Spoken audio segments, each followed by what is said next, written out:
from that to this.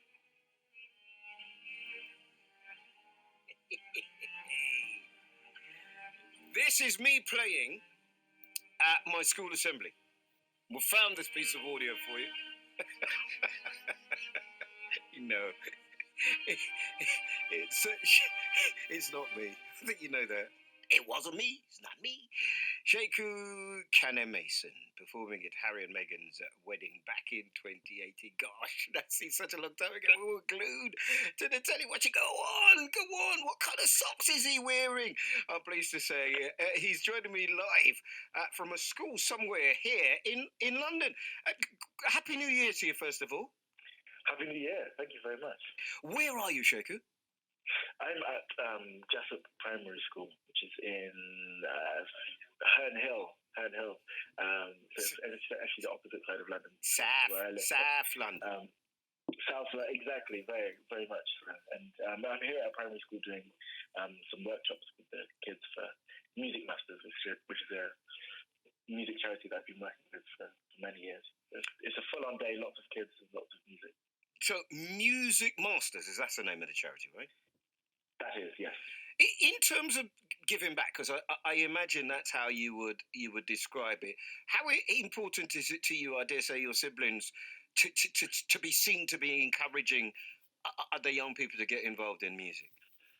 Well, hopefully, because I remember the moments where I felt where I was a child and I was really inspired, and I could see a musician not that much older than me taking the time to listen to me or to play to me or to teach me. And those moments were very memorable and very, very important. And I hope that I can play that role for lots of children here. So that's why it's important. Do you go in there with a big old smile in your face and funny socks? So tell me your approach. Have you got an approach? This is the way I mentally prepare myself for going in to see school children. To talk to me about your approach. I mean, in a way, it's helpful to be prepared, but I think children are so unpredictable in the best way, but also means that you have to be very spontaneous in finding what they respond to and finding the best ways of explaining to each different individual child and each individual group of children. And I guess that's the challenge. And it's definitely a challenge, but it means that you don't really know what's going to happen going into each workshop. Neither does a teacher. No. Loose plan. I love the way you speak like you're 112. What are you, 23? I'm 22.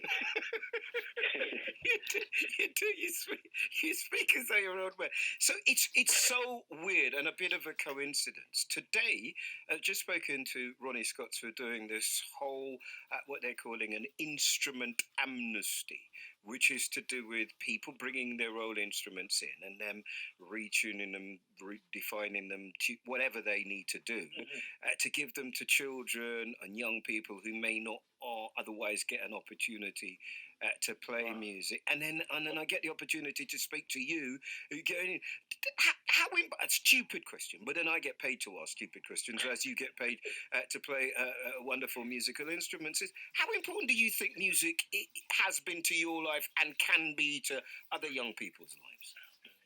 I can definitely say that it has been incredibly important to my life. Of course, I am a musician, and so I have the luxury of being able to spend every single day with the cello and being able to travel to many, many different places and meet different audiences and play to people. And I think what I find most special about it is the difference, hopefully, my playing can make to other people's lives. And I think that's what motivates me, the feeling or the power to be able to move people with a piece of wood and some strings. I think that's a really special thing. And I think music plays a different role in lots of different people's lives. Lots of people love to listen to music, and of course I value audience members.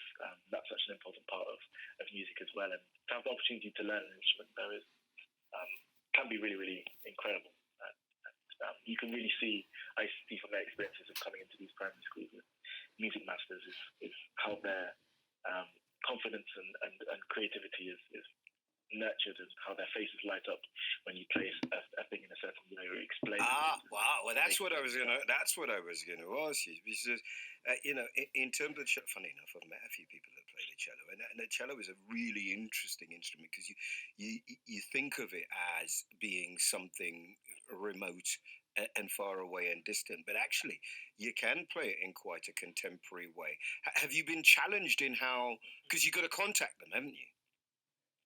Yeah, I suppose. I mean, what they often find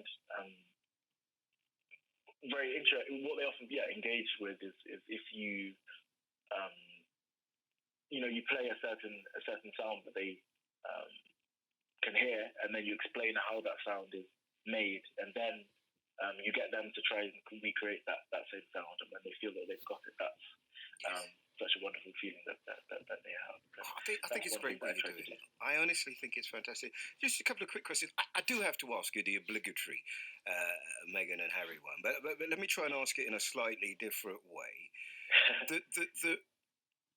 I used to be a performer, and now I only get nervous with anything to do with my children. Now, anything they do makes me more nervous than anything else.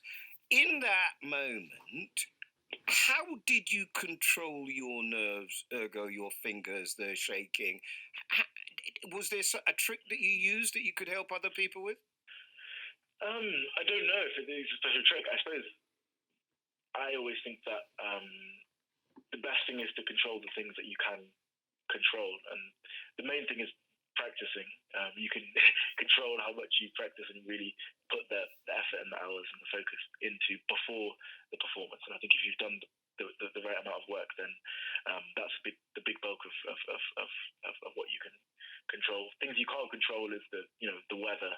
And things like that, and how the audience are going to react. I don't think you can actually predict or control that. So it's better to focus on the things that you can. That's the way I see it. And a message then to parents, seeing as you're sounding so old, you might as well take a chance to speak to the parents. I believe it opens up a part of your brain. It's what I've been telling. I have no evidence at all that suggests that is correct. A message to any parent about perhaps encouraging, or schools or teachers encouraging their children to get involved with music. What would your message be? My message would be it is and can be the most wonderful thing to learn an instrument. And for me, the main thing is just the enjoyment of being able to play an instrument and be able to express yourself through music. But also, of course, the other things of the focus that it takes to learn an instrument is valuable in whatever you want to do, and the hard work and working as a team when you're playing with other people, and all of those other things, of course, are important. But really, the main thing is that music is a wonderful thing, and for that to be a big part of your life can be very, very, very special. Listen, well done for what you're doing. I'm sure the young people will be forever indebted. Certainly, even as old as I am, I remember when somebody came to my school and did something. It is a memory that stays with you for the rest of your life there. The charity is Music Masters. This is a charity, and that was Sheku talking to me there. Sheku Kanneh-Mason, you will remember him if you watched that wedding with Harry and Meghan.